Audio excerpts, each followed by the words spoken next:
I was sitting out here earlier trying to talk about my time working for the Postal Service,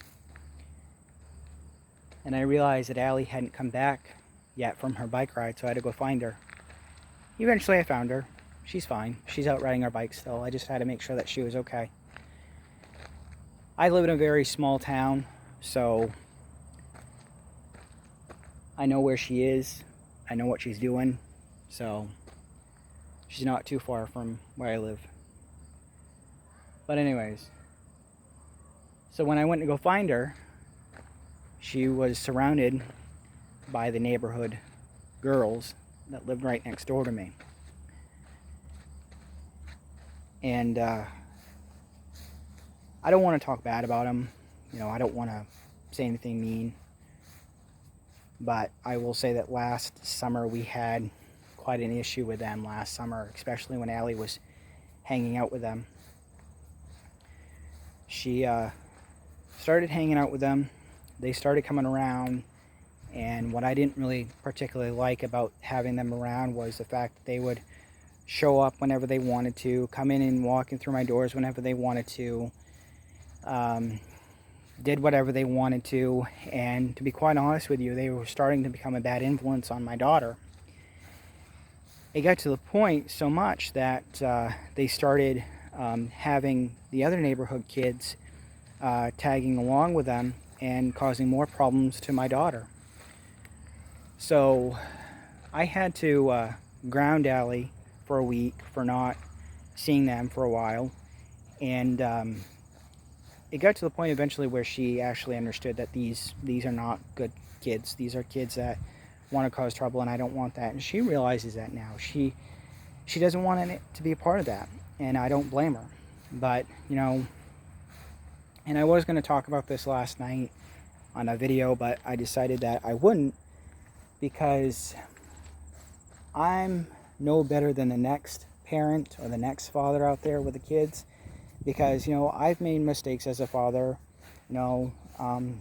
Allie has made mistakes as a kid, and to be talking bad about someone else's kids isn't okay.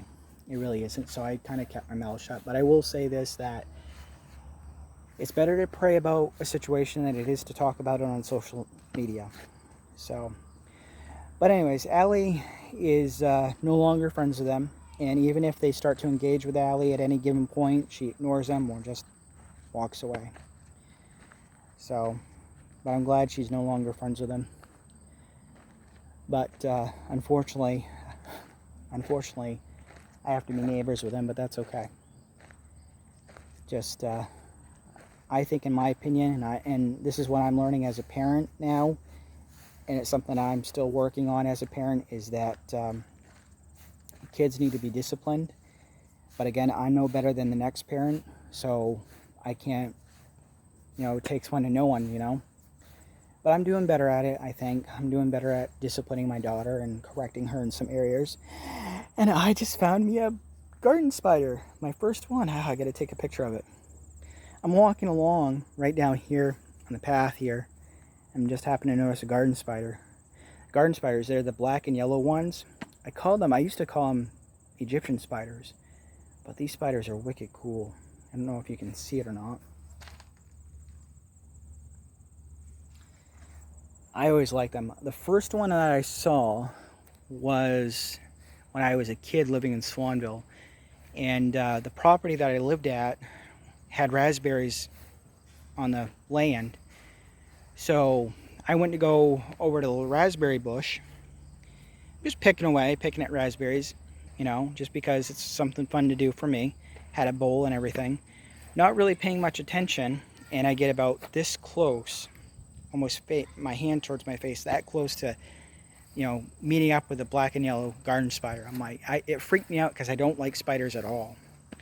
But to be quite honest with you, they're very interesting. They're very unique little creatures that God's created, But I've always hated spiders as a kid. So, but I'm gonna take a picture of it. So, but yeah. So like I was saying, I mean, I'm no better than the next parent. I'm not perfect, and and that's something that that I'll admit, you know. Well, anyways, Allie's back, and I will end this video for now, so I will talk to you guys later.